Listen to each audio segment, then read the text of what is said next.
Good afternoon, everyone, and welcome to Merchandising Your Store for the Holidays. I'd like to introduce our presenter today, Barbara Crowhurst, CEO of Retail Makeover, one of North America's leading retail business coaches.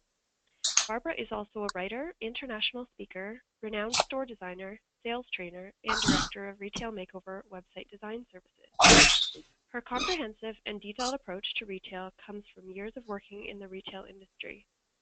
Her career has taken her from working with some of the largest corporate retailers in North America to consulting with thousands of independent retail specialty stores. If you're a retailer who is facing real problems and wants to increase store sales and profitability, Barbara guarantees her advice and direction. Without further delay, let's begin. Barbara? Thanks, Lane.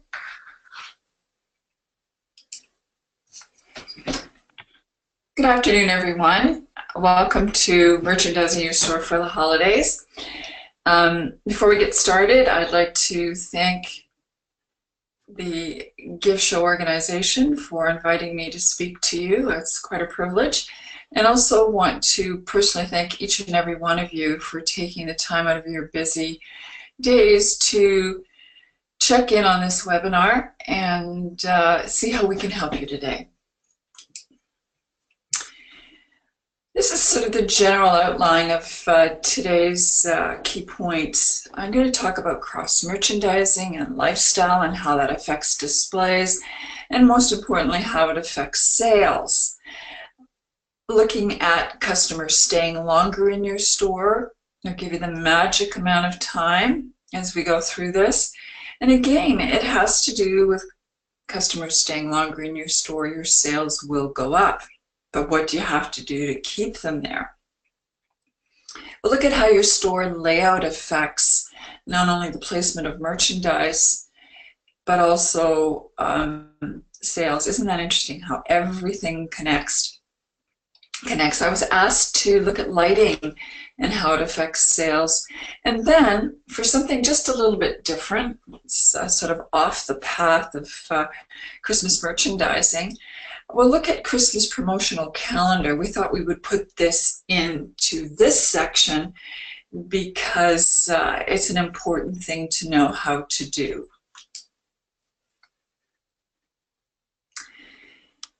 Boy, oh boy, this is sometimes a real problem. Christmas start date. When is that going to be? The reality of all of this is the date gets earlier and earlier each year.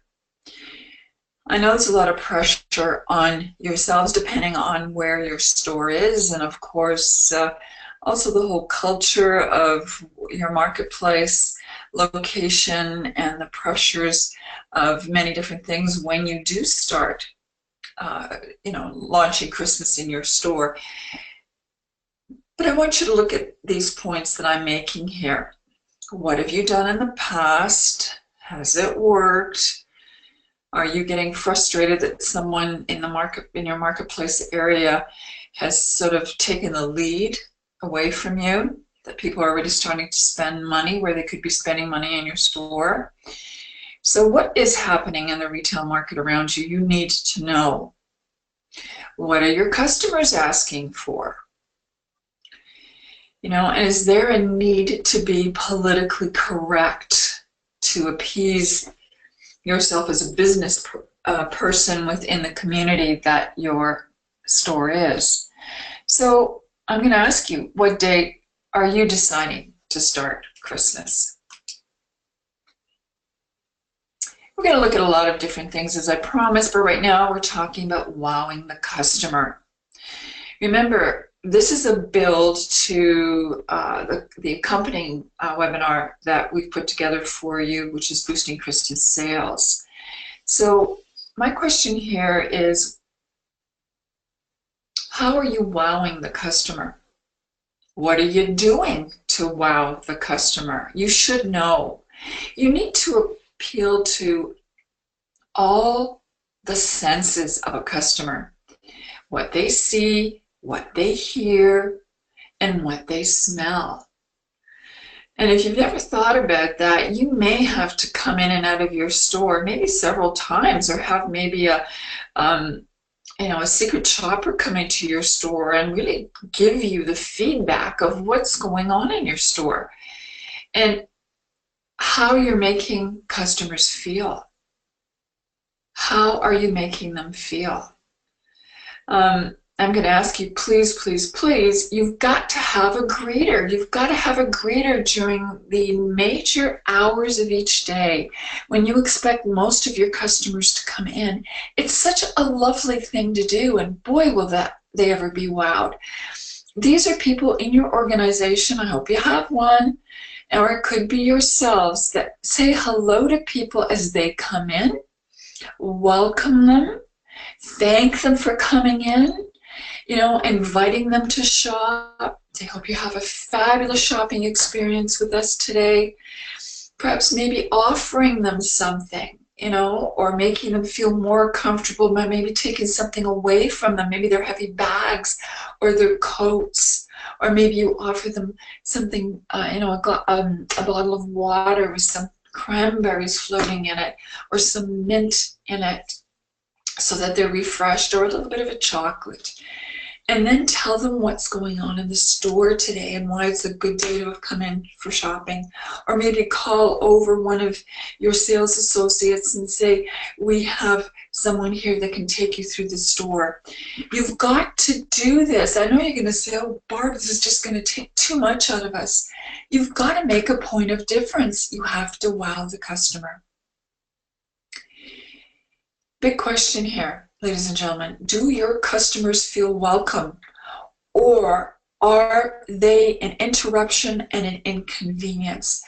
To you as the owner, I can't imagine under what circumstances you would answer yes to this, meaning that they're an inconvenience or an interruption, but you would answer yes, that I always make my customer feel welcome.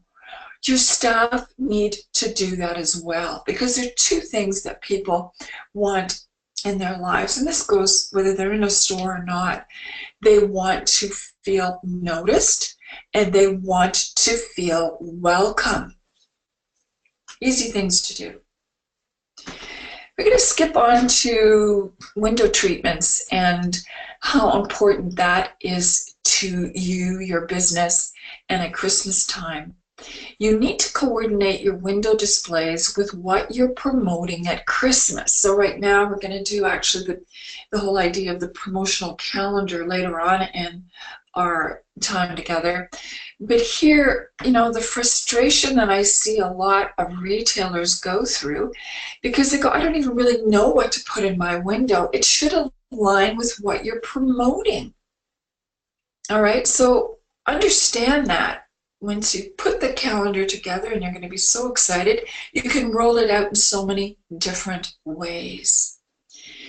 The reason that we're more mindful about changing up product regularly, specifically around Christmas, because what we don't want to happen is this, that customers walk by seeing similar items every single week. So weekly is good to switch things up, I promise you. Walking by, seeing similar things and saying, oh, that's the same old thing in the window. There's nothing new at the store. There's nothing new inside. Windows are a huge key for what's going on, key signal for what's going on inside the store. The whole idea of signage treatment in your window is very important to consider. So what do you need to do? If you've never used vinyl in your window, I'm going to invite you to please call your local signing company, and ask them to tell you about the vinyl lettering that they can do for you. So when you put Merry Christmas on your outside windows, what it says to the buying public is that you're ready for Christmas. You own the season by saying out loud, Merry Christmas. You can use your own sentiment, of course.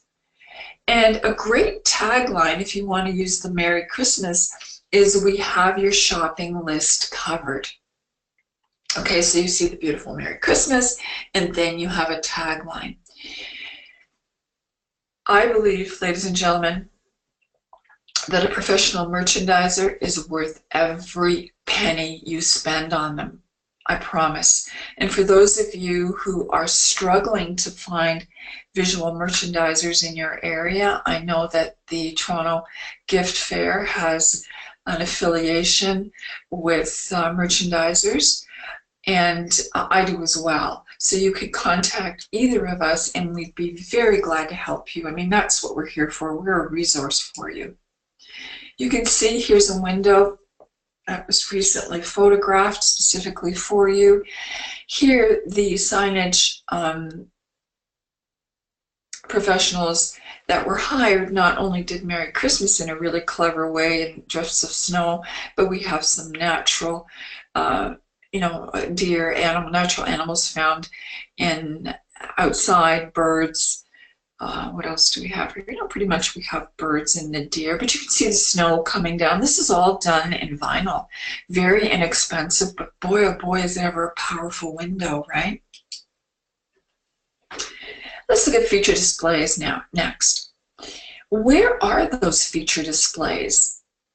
They're in the front landing area. So that is, think about your store right now in your mind's eye. So when the door is open, the front landing area are those feet on the floor that create this space. So typically, depending on the size of your store, it can go from 4 feet, the landing area, it can go 6, 8, and it can go as much as 10 feet. It just depends on the size of the store, and everything is relative.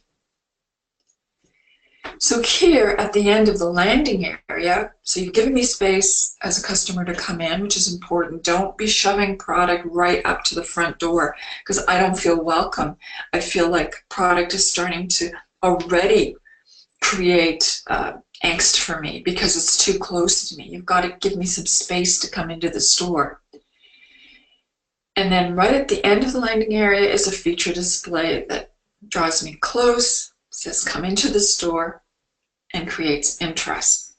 And remember what I said, in that front landing area, really good use of really strong people that work for you with great people skills is to have a greeter at that door, okay? And you will notice a huge difference when you actually greet people in honesty and make them feel welcome in the store. Now, the feature displays, what else am I asking you to think about? You need to have them in various department areas because the whole idea when you look at a floor plan and then you start to see having features in each department, it actually takes people through your store, through that mechanism of they get attracted to the next feature display that's done very well, okay? So these feature displays also set a nice tone for the store. And what do? They enhance the customer experience. And what ends up happening? You sell more product. So here, ladies and gentlemen, we have a display that just happens to be on the other side of the landing area. You can see how really well it has been finished from top to bottom. It is certainly all about Christmas. And for the photograph, just so you know, we put the bird cage down and we put the sign "Believe" there. But typically you wouldn't, it's not a really, really fabulously good idea to have product on the floor. It's hard for you to keep clean. And also, people don't tend to shop from the floor. So just appreciate that this was done to finish the photograph, okay? Lovely groupings. The colors all complement one another. And remember, everything's for sale here. There's nothing, there's no propping, there's no accessorizing just to make it all look good. Everything on this display here, this feature display, is for sale. You can see here was a display that was done, and again, you know, sometimes we're in a position where we only have shelves, especially against the wall. Look how well this was done. Nice groupings, solid flow from one shelf to the other, very interesting shopping. First of all, it grabs your eye. It's all on a theme. Um, again, we're shopping. You know the rules. You must all know the rules, but I'm going to repeat them. Your big key selling zones in any display are from the knee to the eye. Anything that's below the knee or above the eye is only visually good for the customer as the display draws them in. But the minute they are, in the range of about 3 feet in front of that display, again, their vision narrows and they can only see, again, from the knee to the eye. That is why, and you may hear me say this a few times today, ladies and gentlemen, tables are your friend. For those of you who are struggling to say, I don't want any tables in my store, I promise you they'll increase sales because it brings the product to the customer and it is a much more convenient way to shop.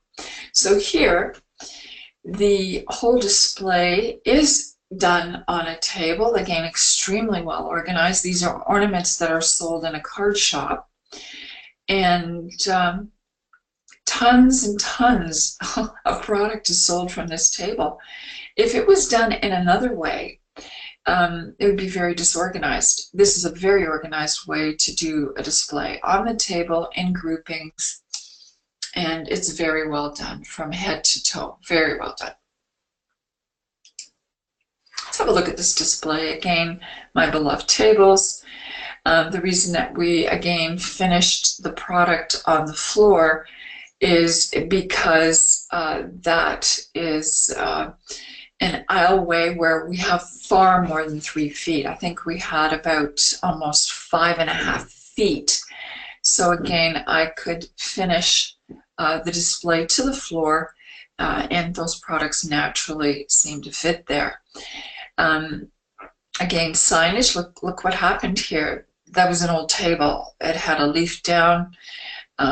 Get your Mary on, that's done with black chalk paint. Oh my goodness, I cannot begin to express, and I think it's going to be a trend for a long time, using the chalk paint in a retail environment where you want to set up quick signage that you do on your own and make it look really fun and make it look very personal and very approachable.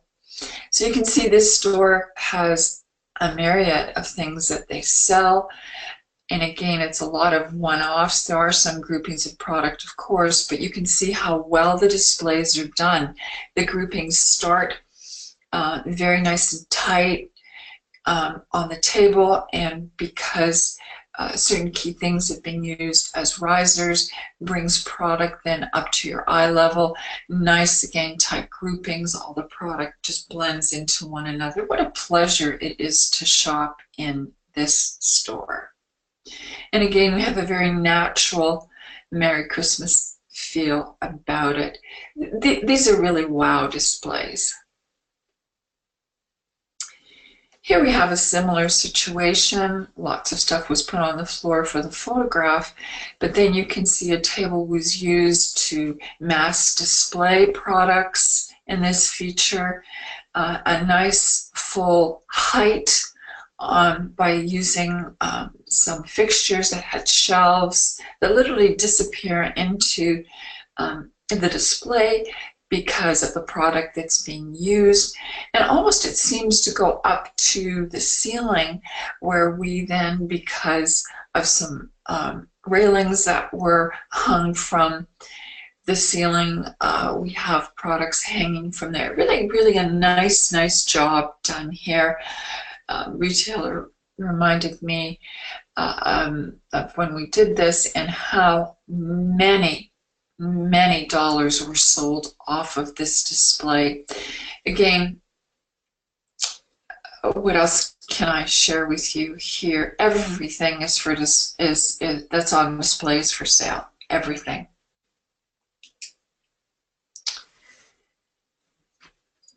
let's look at lighting and how it affects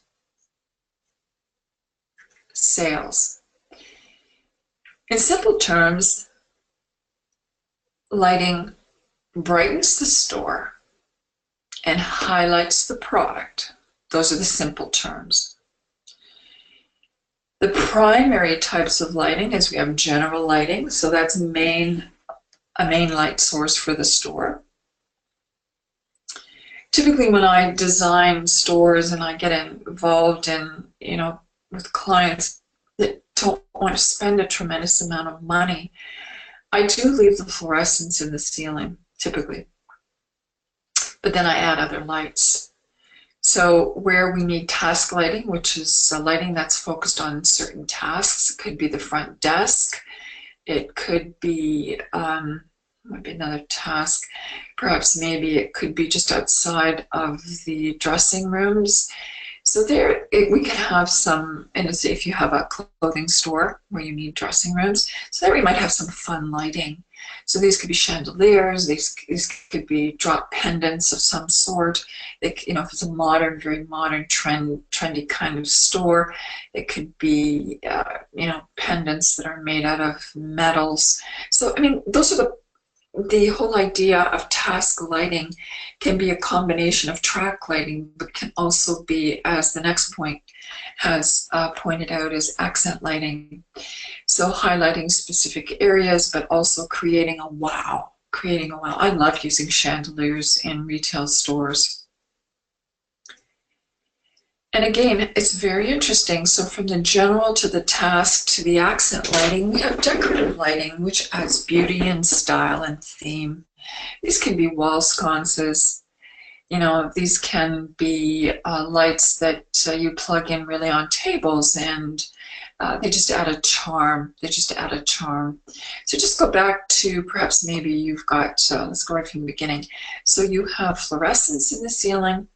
Let's just go and see. Maybe I have a neat photograph for you. Oh, this is for a window, but just bear with me for a moment. So you have fluorescence there in the ceiling. We're going to add track lighting to that. We're going to add some beautiful accent lighting. And then what we find is, I'm glad that this picture actually popped out, because it reminds me to share with you this one thing, ladies and gentlemen, that in a situation where you have a window, please tell me you've got a few things going on, that you have installed some type of grid paneling up on the ceiling so that you can hang things from it, because otherwise it's a nightmare every time you do your window. And the other thing is that you have a lovely piece of track lighting that has been either suspended on the wall, but if the ceiling is, let's say if it's 10 feet, if it's 8 feet, well, then it's fine. You can put the track right on that 8 feet. But if it's higher than that, see, if it's 10 feet, you are going to have the track lighting drop down with rods, because then the wash of the lighting from the track heads is going to be far too wide and spread out, and it won't work well. Again, it would be great if you could have power in the window, so that you can bring some auxiliary lighting, or in this case, Christmas decorative lighting. Look at a lovely job this retailer did by bringing in a bike that they painted white, and it's a dress shop, and I think they did a really fun job. It's fun to look at. Now look at this particular photograph and all the different types of lighting that are happening here. We have task lighting, because you can see it. The floor is lit up. I carefully can, the lighting, I don't feel unsafe walking through this display. Then we have the actual tables lit up, because you can see that everything on the table just glows, and again made extremely attractive because of all the reflection. And then again, further decorative lighting takes me further into the store, and you can see how they've showcased the lights. They've grouped the lights into big, beautiful glass vases. How fun is that? And then again, the pin lighting, or the focal lighting that's been that is lighting up the display just in front of me that draws me in. A lot going on in this photograph. I think you'll enjoy spending some time and seeing the different effects that lighting can make, and how important it would be for you to invest in doing that as well in your store.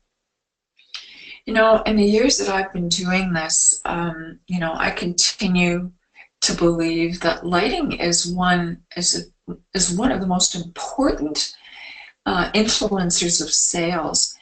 You can light something and it become magic, or you can choose to have that product there and no specific light on it and people will just walk right by it.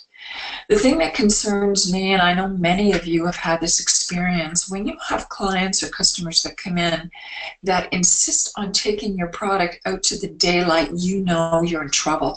You know that you have not played your part in showcasing the product effectively with lighting, and that happens to a lot of you, I know.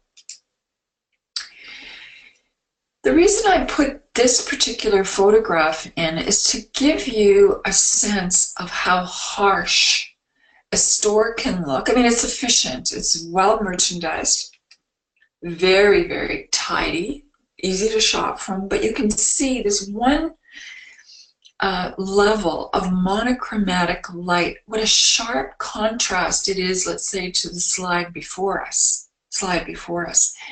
And here, because we don't have any focal lighting, let's say that whole center display where we have, let's say that sinus is 99, it doesn't have any specific lighting that pops that area out or makes it different in lighting intensity. Everything has the same lighting value. And then when we have a product that is similar in color, it's difficult to see things. The only blessing we have here is that the merchandisers have left space around product. But when you look at the wall, look at that, just a mass of dark shoes, nothing pops out. What draws me to that area? What draws me to that area? A sign that has maybe a good price, or perhaps maybe those photographs of products, or maybe a tone that was set by those photographs. I think it sort of Christmassy, those images, that sort of draws me there, right?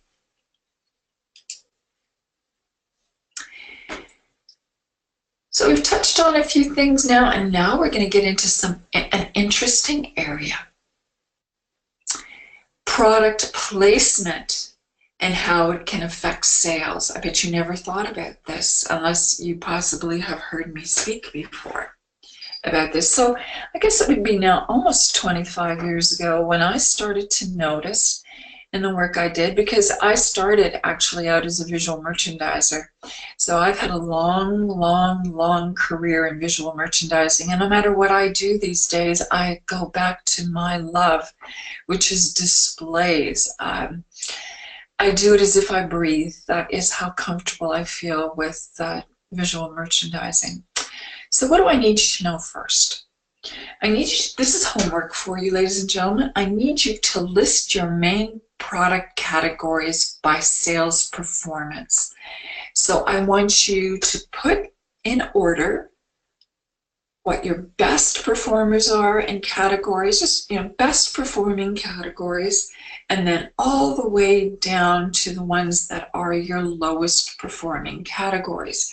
I'm going to give you some heads up here.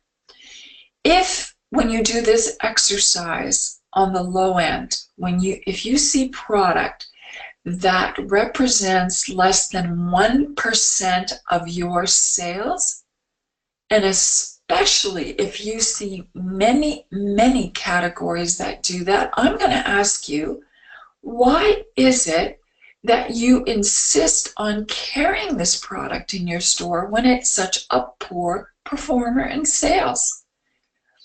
You know, boy, do I ever know for you, is that everything takes space to display. So a poor performing category, you've got shelf space, you've got to stock it with inventory. Why are you doing that? I often tease because they say, well, the only reason I would ever have a store that would have that going on in it is if my mother made the product by hand and insisted that I carry it in the store. But otherwise, no. The thing is that every single thing you do affects sales. I hate, it's just like, I know it can be overwhelming, ladies and gentlemen, but it is the truth. It is the truth. So here, what I'm asking you to do is to really recognize that you may be carrying too many products that don't perform properly for you. And why are you doing this? I talk about this often about, product. Well, we test so many things, but product specifically that you carry is under the category of being a test first. So that's the 4-letter word that I teach in retail, the 4-letter word test. You bring in product, you all know how you should be buying, right? This whole idea of wide and shallow means that when you are shown a product and you are shown its entire selection, buy it this way. Buy a larger selection of product or more different items and keep the inventory shallow for the first test because you still don't know what's going to do well. Okay, so that's just a little bit about buying, and that whole strategy is called wide shallow. Okay, so you've done your homework. You're starting to think, oh my gosh, I'm going to learn something about product placement in my store and how it affects sales. I now have my categories all here. I know which are my best categories. I know which aren't performers. Barb's already explained how I'm going to get rid of the less than 1%. And I can now move forward to the next exercise. I'm going to ask you to draw your floor plan. So basically what that is, the perimeter of the walls of your store. Put the door at the bottom of the perimeter that you've created.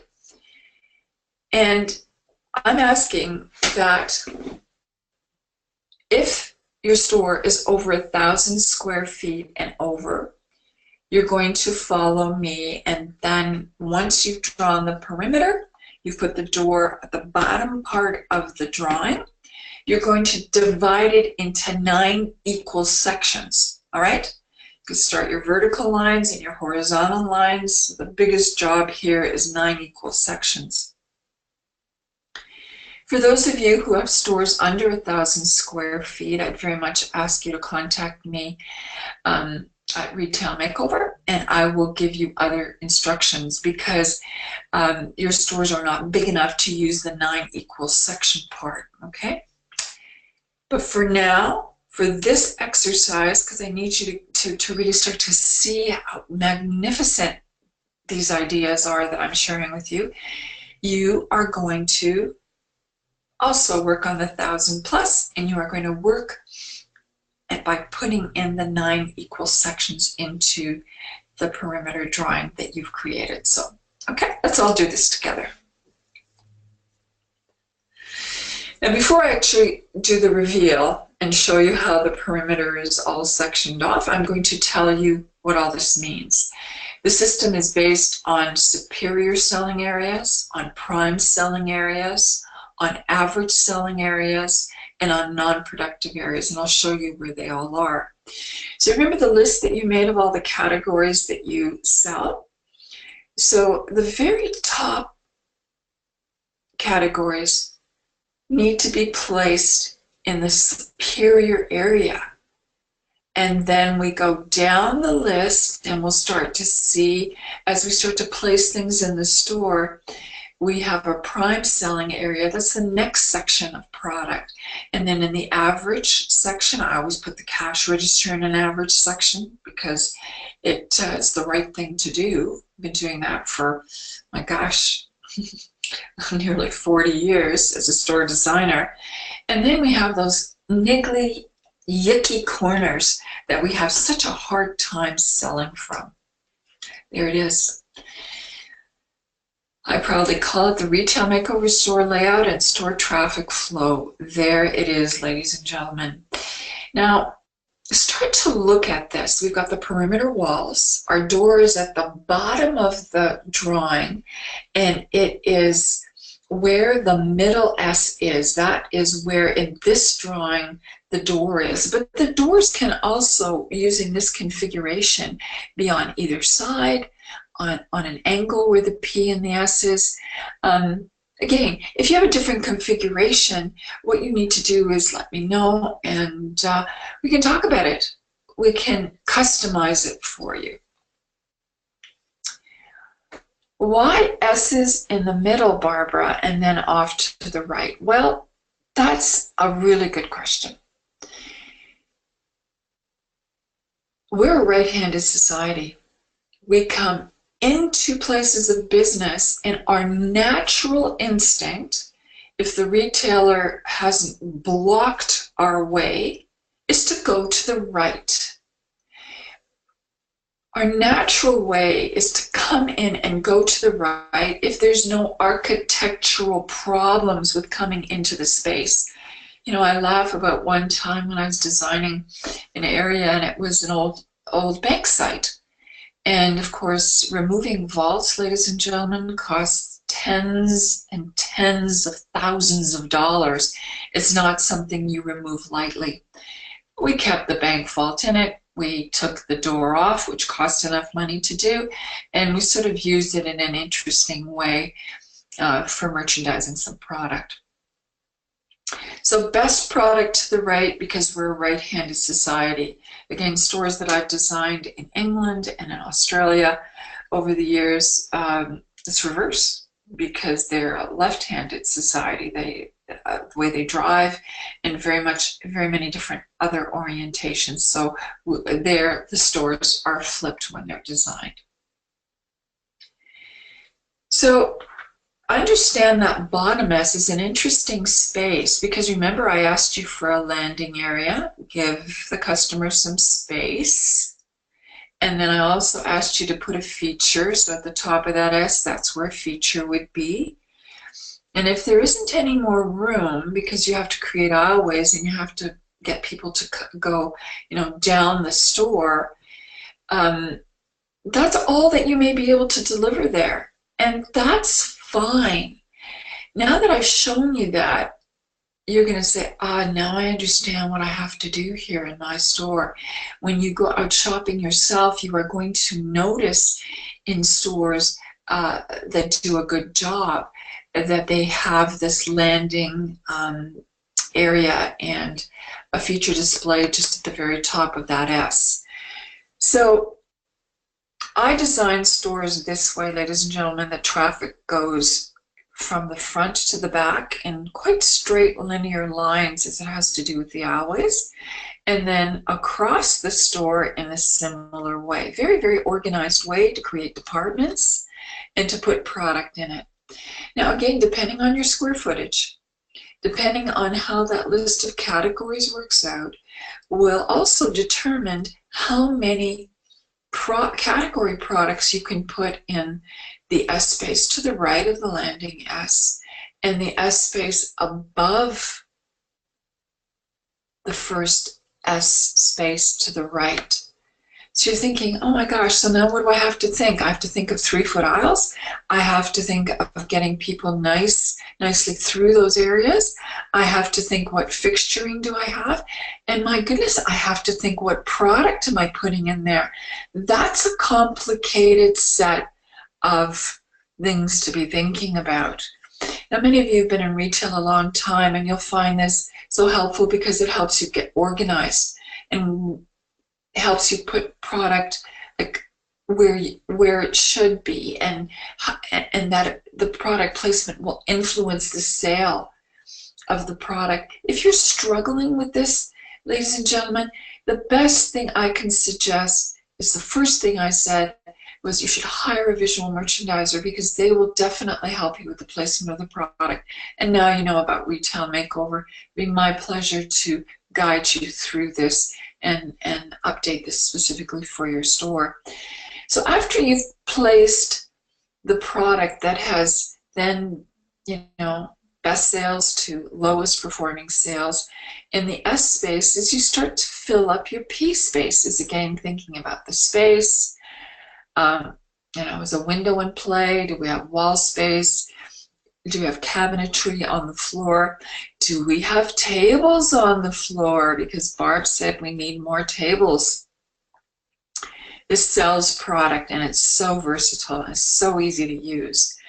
Here, as we go in through the middle part of the store, you'll start to see you'll draw your attention to the left A.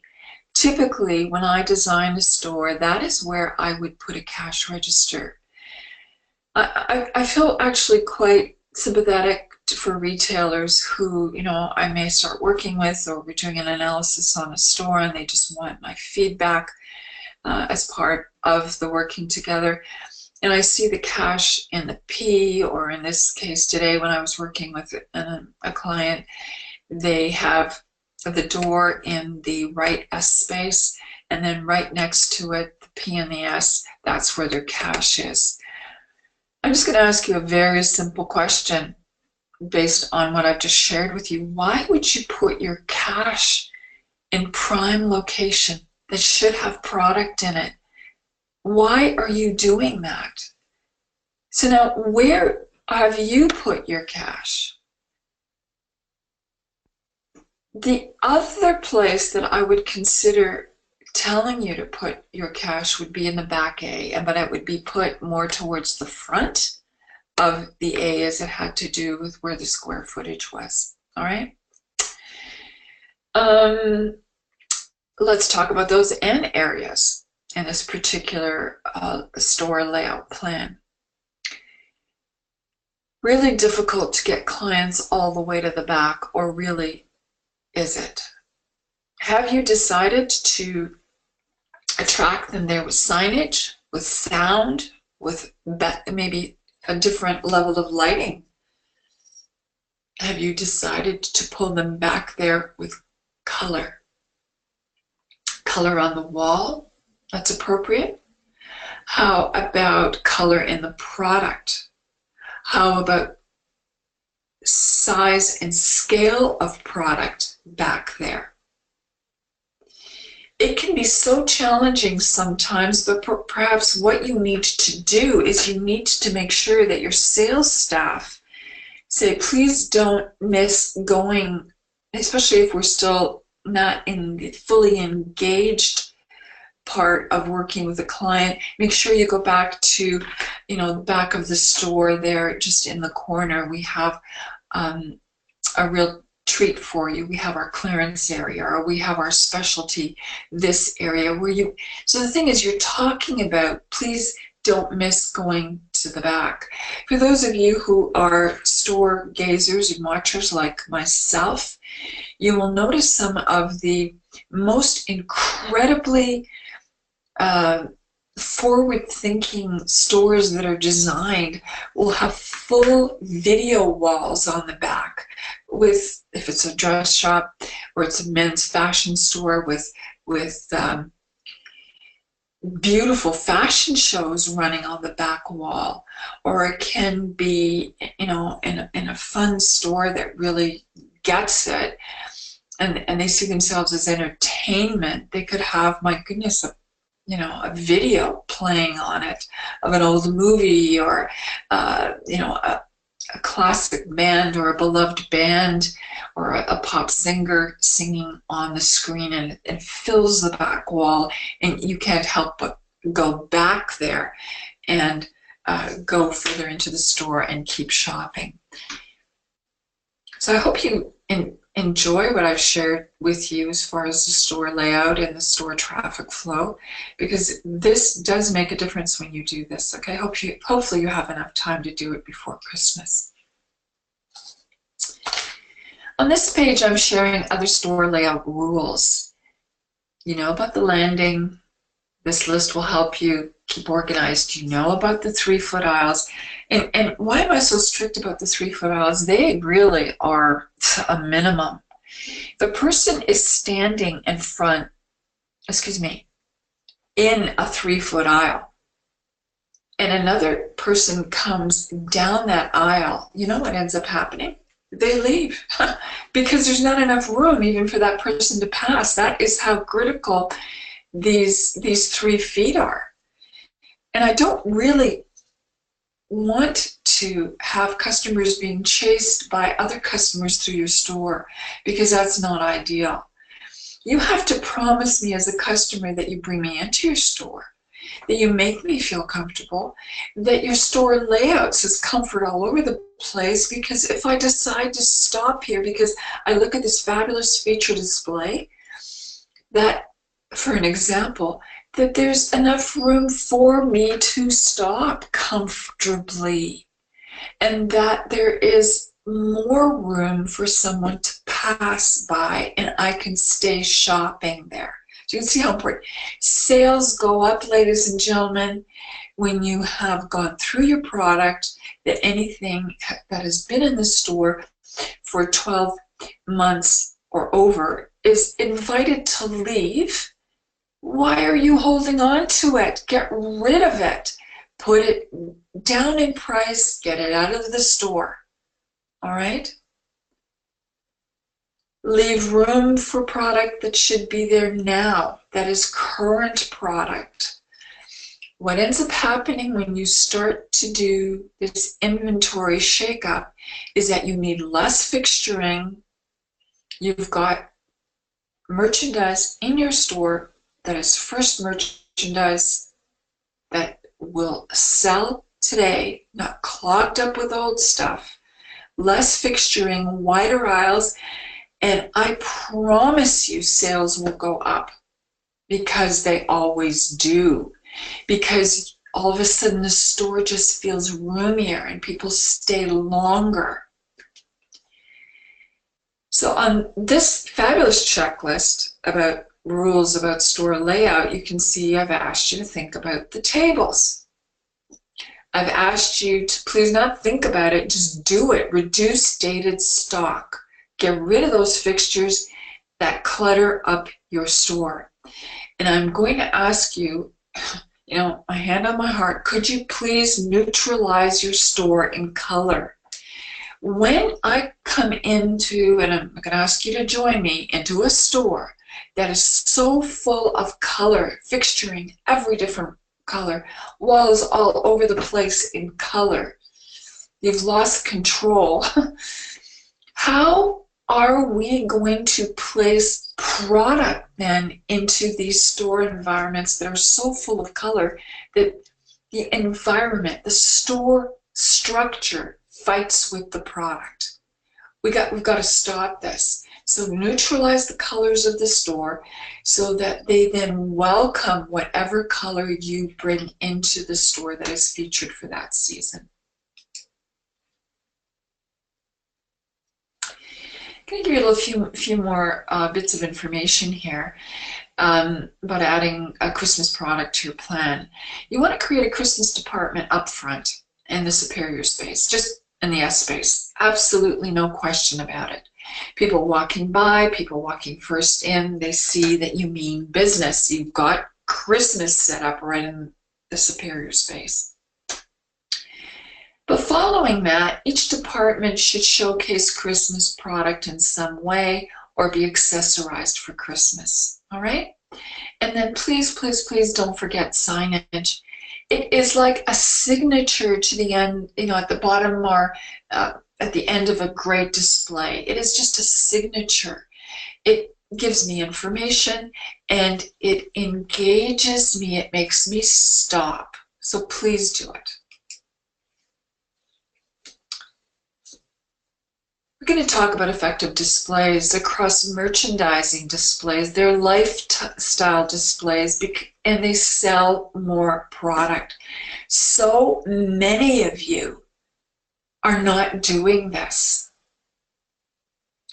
And when you start to do it, and I'm thinking, what would be the easiest thing for me to tell you? Start to copy. Look at what other people are doing out and about. Do your research online. Contact me. I know the gift show probably has a library of photographs. You know what I've decided to do actually, since all of this started in earnest? I am going to start a gallery. And retailers have already sent me, so a photo gallery on my site. They've sent me photographs of their displays. I'm going to share them with you. Why wouldn't I want to do that? And you can go there and you can see wonderful displays actually from all across North America that are done that are being done by other retailers just like you. There you'll see lifestyle, you'll see cross merchandising, and then you start to, very much like I'm very sure most of you are doing already, that you're doing these and you're not so much copying, but you're being inspired by displays and then making them your own in your store. And then eventually you go, oh my gosh, I haven't had to really look at someone else's displays for a while. I'm doing it on my own. And that makes me very happy for you. The whole idea of these 2 points, what does it do? It gives customers ideas for what goes together. The bigger thing here, and yes, it does, it gives sales staff ideas as well about add-on sales and what to talk about and what goes together. Isn't that fascinating? Stores that don't do this are missing a huge opportunity. Huge opportunity. Staff that are not trained to look at feature displays that are effective because they use cross merchandising, because they're very lifestyle in orientation, and staff is not using them as a sales aid. I don't know what to say about that. It's such a natural thing to do. This whole idea of effective displays and those 2 major points that we're talking about here bring the store to life. And they create focal point areas to draw the customer's eye through the store. What a lovely display to come across. Yes? Look at the detail on it. I'll be very honest with you because I see it. I mean, I work in retail every single day, just like yourselves, ladies and gentlemen. This inspires people to want everything that's on the table, including putting the tablecloth the way they do, the big squares on angle. Yeah. This particular retailer sells the picks that are even in the jug, right? I don't think they sell the pumpkins. Those came from the local farmer, but they definitely sell the little fox. You can see how absolutely charming this display is for this time of the year. And it's using a theme that is less sort of, Christmas in your face, but it's definitely inviting, it's definitely fall-like, and definitely appropriate. Let's take a few minutes to look at what keeps the customer in your store longer. This is a statistic, okay? This is a fact.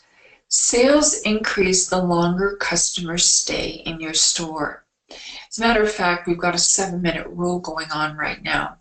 That is what we are tracking as retail specialists who analyze how stores are used by not only yourselves, but the customer.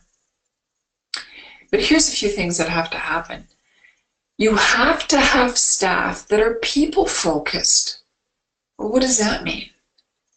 Staff that have the skills to be able to connect with customers, make them feel welcome, definitely relate to them not as an inconvenience and an interruption, but just an absolute pleasure, and welcome them. A really well laid out store, very much like the plan that I shared with you, with good traffic flow, keeps the customer in the store longer because they feel like they can move through the store. There's space for them. It's organized in such a way that there's something there just ahead of them always to delight them. You have feature displays throughout, lifestyle with cross-merchandising techniques. You see how all this goes together? And then what do? You wow them with great atmosphere. You give them sounds and sights and smells that make them want to stay in the store. I put this in about creating experiences when I was putting my thoughts together about what I talked to you about. And this is very, very important. We need to create experiences for our customers. Okay? They want that in a bricks and mortar location, ladies and gentlemen.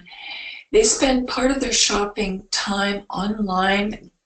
There's no great, big, huge experience, creating experiences doing that. There aren't.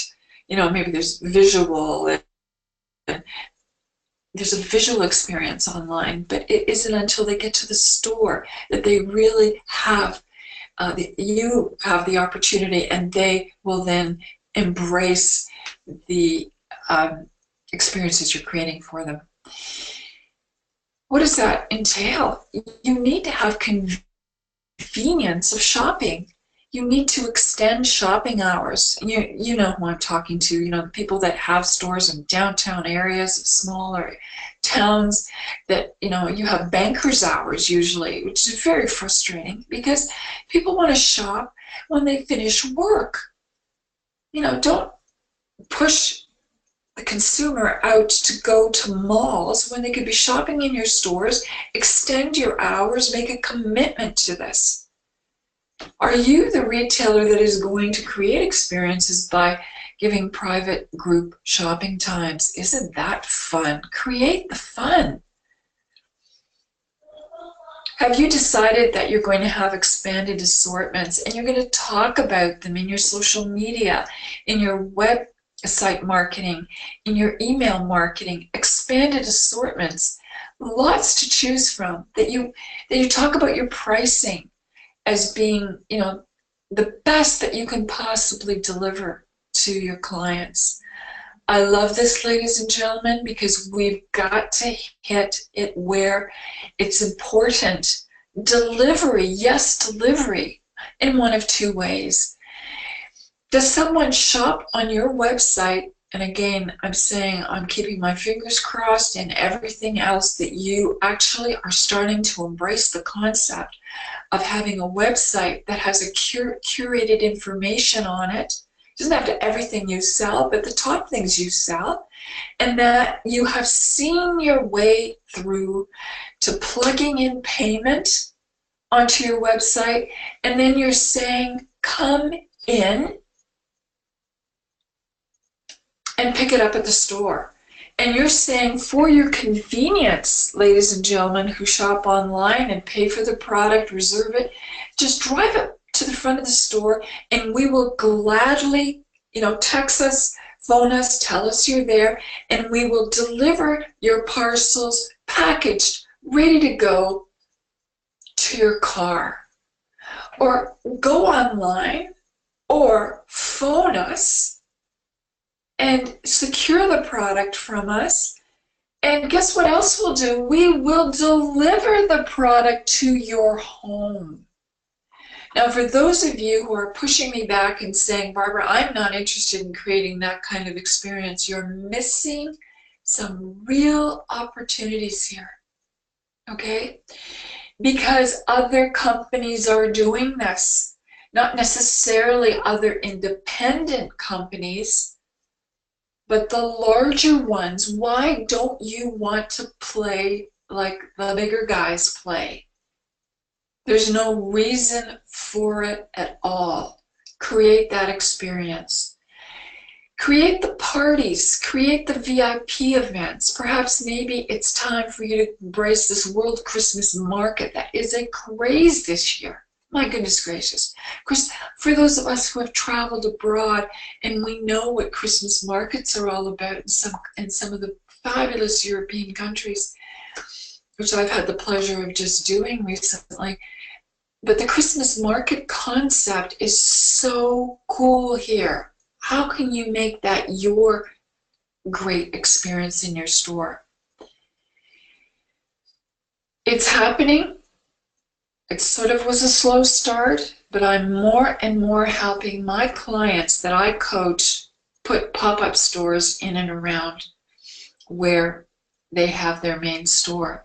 If we find a space, we say we're going to test this area because it makes sense. There's people here. We're going to put the product in there. We don't have to spend a lot of money, but we're going to do a decent job. And the store comes and goes within just a period of time. For Christmas, it might have started already in October, as most of mine are, and it'll close after January. But for those of you who go, Barbara, that's not practical for me. Well, then host a pop-up store in your store. Is there a product that you want to bring in, maybe from another, independent business person who's very creative? Rent them an area, give them an area, take a part of or percentage of their sales of their product. Why not? Pop-up stores, they're fun to do, and they pay dividends for your efforts. I have that greeter here again. They create that experience. Okay, they create that experience. Make sure they're dressed properly. Make sure they have, I love this when I work in New York and some of the really fabulous new malls that are popping up and downtown there. I just love the whole idea of people walking around and being the ambassador of the mall. And I said, you know what, that could easily be translated into our retail sales associates or greeters being the ambassador of the store. How lovely. Offer refreshments, offer wrapping. Keep that experience going. Deliver demonstrations. Make it interesting to come into your store and stay a while. Get customers to test products. Create those spaces. I just recently did a complete makeover on a store where the client was having problems selling puzzles. So we set up an entire table. We devoted the table, can you imagine? And we put chairs around it, and we invited people to come in as they were walking through the store, come in and sit at the tables and play with the puzzles. We had the puzzles for sale very close. And I've got to tell you, because we asked, we had a sign that says, please take a photograph of yourself, a selfie, or ask one of our staff to take a photograph of you doing the puzzle here in the store and post it on Instagram or on Facebook, or send it through text to your group of people. And we'll say thank you in a real way by identifying our store and the fun that you're having and offer them something. Why wouldn't you want to do that? What a great idea that is. Do product tastings. And if you have nothing to taste in your store, invite someone to come in to do that. Again, your staff could be considered holiday helpers. You know how I feel about click and collect on your website? Why not do it? Okay, and if there's no website and you're at least marketing to people through email newsletters, just say, please call us, send them a picture of the product. Send them a picture of the product. Hope by now all of you have done a Christmas gift catalog, because if you haven't, I don't know exactly what it is you're waiting for, and that you're saying, love this product, pick up the phone, call, or reserve it, come in, pay for it, take it home. Happy days. But make sure you're always having a call to action, ladies and gentlemen, please, always a call to action. There should be carolers, live music, entertainment. It's all part of the buzz, okay? I apologize, just for a moment there, please. So we're winding down. You know how I feel about a gift catalog. Well, here's how to make one. The whole idea of your gift catalog saying, we can help you with your Christmas shopping list. What I want you, when you're creating the gift catalog, so you can do it as a PDF, you can use uh, providers like Constant Contact. Just go onto my website at Retail Makeover and you can get a 2-month trial with them. For those of you go, Barbara, I'm most interested in using Pinterest to create my gift catalog. Go for it. It works. I started to do this last year with my clients, and this year, my gosh, almost all of them, if they're not using Constant Contact, are using Pinterest to create their gift catalog. Select the items you want to feature, make sure you've got pictures, write-up, and prices. Make it happen. If you don't have a lot of time, then keep it short, but make sure you create this catalog, okay? Email through marketing solution providers, as I mentioned, or send it out to your, and send it out to your email customer list. For those of you that I've got right on there that you don't collect people's emails, you don't collect emails from customers because you don't want to bother them. You feel that they won't give you their email. Could you please promise me that you'll stop thinking that way? Because that's part of the problem. People that shop with you love to shop with you. They want to stay connected. And the whole idea of, say I was a customer in your store and you said, Barbara, would you like to be part of our loyalty program? We talked to you several times through the week, through the month, and that towards Christmas it gets a little more frequent because there's so much going on. But here's the thing. We give you first crack at product. We tell you before we tell anybody else what the special deals, the special offers. And for signing up today, we're going to put your name in a contest and draw for a $100 gift certificate to be used in the store. Already there's an engagement.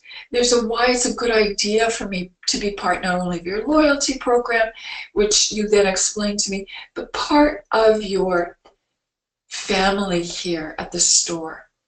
And that you will stay in touch with me and that it's a good idea. So with this gift catalog, you have some other options. You can print it, distribute it in the store and the surrounding areas. All great ideas. I love this promotional calendar idea here. It's the 12 days of Christmas. This is a surefire winner of promotion for this holiday season. Have a 12 days of Christmas sale. For each of the 12 days leading up to Christmas, choose one item to feature on super sale for that day only. And let your customers know which item is on sale each day via your email newsletter, on your Facebook, on your Instagram, on Pinterest. And for those of you who haven't engaged in any of this yet because you've still got your head in the sand, then you just call everybody and you just tell them, right? You use the telephone, but there's no excuse for not reaching out in an appropriate way to your customers and tell them what's going on. So very quickly, what we're going to do is we're going to focus on how to write a Christmas promotional plan. Showcase definitely the Christmas gift calendar. Wow. You have to showcase the experiences you have decided on. Remember that, creating experiences? Which one of those many things that I offered you have you decided you're going to take part of? And then you have the 12 days of Christmas. You're going to plan to schedule 1 to how many Instagram posts daily? I have clients that will do one every several hours because that medium is it's really hungry for information. Posts on Facebook are held in a different pace, 1 to 2 a day, 1 to several a week. And now, because you know about email newsletter marketing, you know about companies like Constant Contact through us, please take advantage of that. That you can send out an email at least once a week because, I'm just thinking about a question I get asked all the time. How many times can I actually reach out to my customers? Every time you decide you have something new to say, you can reach out. Do not duplicate the information. That can get annoying. But there is a little bit of a twist on that. Let's say you're having an event and you invite me to the event early part of the week or the end part of the week before. And then as the day comes closer to the event, you want to make sure that I don't forget to add that to my to-do list for that particular day. A reminder is different because we're talking on a specific, you don't want to miss this. So you send it out to me first and a reminder closer to the date and time, okay? That works. That is okay. I'm thinking, oh my gosh, Barb, you're just saying regular website updates. That's a lot of work, ladies and gentlemen, but you have to wrap your head around this. The whole idea of, long gone are the traditional ways of marketing things and using promotional plans as part of the mechanism. Your website needs maintenance. And for those of you who are still, see it as a necessary evil, please promise me that you will start to embrace and realize the power of information through your website, the power of Instagram, the power of Facebook.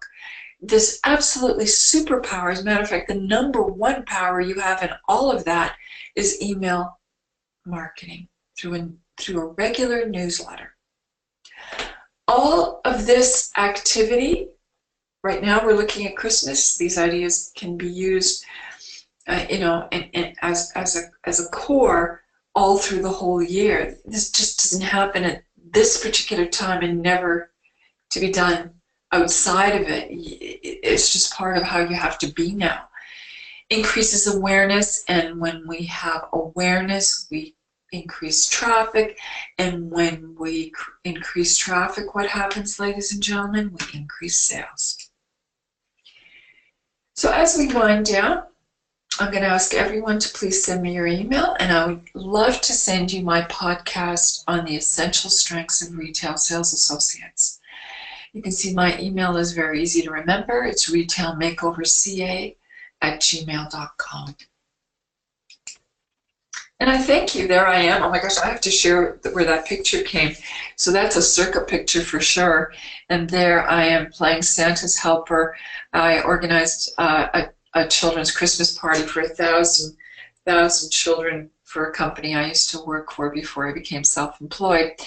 So thank you for joining me. And again, I want to thank the Toronto Gift Fair for inviting me. It has been my pleasure to take you through this topic today. Thank you, Barbara, for an excellent presentation. We also want to thank everybody for attending today and hope everyone has a great day. Thank you so much.